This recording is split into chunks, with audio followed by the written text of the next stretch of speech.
Dinner breakfast ಆಯಿತು. ಈಗ ದೆಹಲಿ ಯಾತ್ರೆ ಆರಂಭ ಆಗಿದೆ. ಈವರೆಗೆ ಡಿನ್ನರ್ ಮೀಟಿಂಗು, ಬ್ರೇಕ್ಫಾಸ್ಟ್ ಮೀಟಿಂಗ್ ಅಂತ ಆಯಿತು. ಈಗ ನಾಯಕರು ದೆಹಲಿ ಪ್ರಯಾಣ ಬೆಳೆಸ್ತಾ ಇದ್ದಾರೆ. ವರಿಷ್ಠರ ಅಂಗಳದಲ್ಲಿ ಕುರ್ಚಿ ಕದನದ ವಿಚಾರ ಚರ್ಚೆಯಾಗುತ್ತಾ ಅನ್ನುವಂತಹ ಪ್ರಶ್ನೆ ಎದುರಾಗ್ತಾ ಇದೆ. ನಾಳೆ ಸಂಜೆ ವರಿಷ್ಠರನ್ನ ಸಿಎಂ ಭೇಟಿ ಮಾಡಲಿದ್ದಾರೆ. ರಾಹುಲ್ ಗಾಂಧಿ ಅವರನ್ನು ಭೇಟಿ ಮಾಡೋದಕ್ಕೂ ಕೂಡ ಸಿದ್ದರಾಮಯ್ಯ ಅವರು ಸಮಯಾವಕಾಶ ಕೇಳಿದ್ದಾರೆ.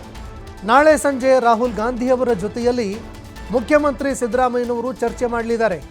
ಸಂಪುಟ ಪುನರ್ರಚನೆಗೆ ವಿಚಾರಕ್ಕೆ ಸಂಬಂಧಪಟ್ಟಂತೆ ಸಂಪುಟ ಪುನರ್ರಚನೆ ಮಾಡೋದಕ್ಕೆ ಅಥವಾ ವಿಸ್ತರಣೆ ಮಾಡೋದಕ್ಕೆ ಬೇಡಿಕೆ ಇಡುವ ಸಾಧ್ಯತೆ ಇದೆ. ಈಗಾಗಲೇ ಗ್ರೀನ್ ಸಿಗ್ನಲ್ ಕೂಡ ಕೊಟ್ಟಿದ್ದಾರೆ ರಾಹುಲ್ ಗಾಂಧಿ ಅವರು.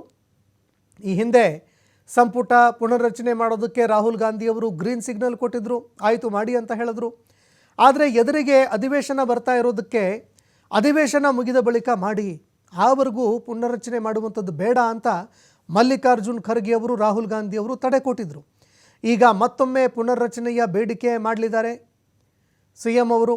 ಹೀಗಾಗಿ ರಾಹುಲ್ ಗಾಂಧಿ ಅವರು ಪುನರ್ರಚನೆ ಮಾಡೋದಕ್ಕೆ ಅವಕಾಶ ಮಾಡಿಕೊಡ್ತಾರಾ ಅನ್ನೋ ಪ್ರಶ್ನೆ ಒಂದು ಕಡೆ ಆದರೆ, ಮತ್ತೊಂದು ಕಡೆ ಲಾಬಿ ಕೂಡ ಆರಂಭ ಆಗುತ್ತೆ. ಖುದ್ದು CM Siddaramaiah, DCM DK Shivakumar ಅವರು ಕೂಡ ತಮ್ಮ ಅತ್ಯಾಪ್ತರಿಗೆ ಅವಕಾಶ ಕೊಡಿಸೋದಕ್ಕೆ ಅವರು ಕೂಡ ಪ್ರಯತ್ನ ಮಾಡ್ತಾರೆ.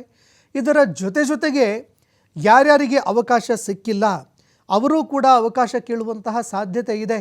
ನಮಗೂ ಕೂಡ ಅವಕಾಶ ಕೊಡಿ ಅಂತ ಯುವ ಶಾಸಕರು ಕೂಡ ಬೇಡಿಕೆ ಇಡ್ತಾ ಇದ್ದಾರೆ. ಇದರ ಜೊತೆಗೆ ಯಾರ್ಯಾರು ಹಿರಿಯ ನಾಯಕರಿದ್ದಾರೆ ಅವರಂತರೂ ಸಹಜವಾಗಿ ಬೇಡಿಕೆ ಇಡ್ತಾನೇ ಇದ್ದಾರೆ.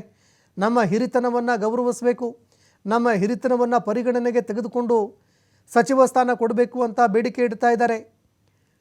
ಇನ್ನೂ ಕೆಲವರು ನಾವು ಅತಿ ಹೆಚ್ಚು ಗೆದ್ದು ಬರ್ತಾ ಇದ್ದೀವಿ, ಹೀಗಾಗಿ ನಮ್ಮ ಭಾಗಕ್ಕೆ ಸಿಕ್ಕಿಲ್ಲ, ನಮ್ಮ ಜಿಲ್ಲೆಗೆ ಸಿಕ್ಕಿಲ್ಲ, ಸಮುದಾಯಕ್ಕೆ ಸಿಕ್ಕಿಲ್ಲ, ಅವಕಾಶ ಮಾಡಿಕೊಡ್ಬೇಕು ಅಂತ ಅನೇಕರು ಬೇಡಿಕೆ ಇಡ್ತಾ ಇದ್ದಾರೆ. ಹೀಗಾಗಿ ಒಂದು ವೇಳೆ ಸಂಪುಟ ಪುನರ್ರಚನೆ ಆಗಿದ್ದೇ ಆದರೆ ಯಾರ್ಯಾರಿಗೆ ಕೋಕ್ ಕೊಡುತ್ತೆ ಕಾಂಗ್ರೆಸ್ ಪಕ್ಷ, ಜೊತೆಗೆ ಯಾರ್ಯಾರಿಗೆ ಅವಕಾಶ ಮಾಡಿಕೊಡುತ್ತೆ ಕಾದು ನೋಡಬೇಕಾಗತ್ತೆ.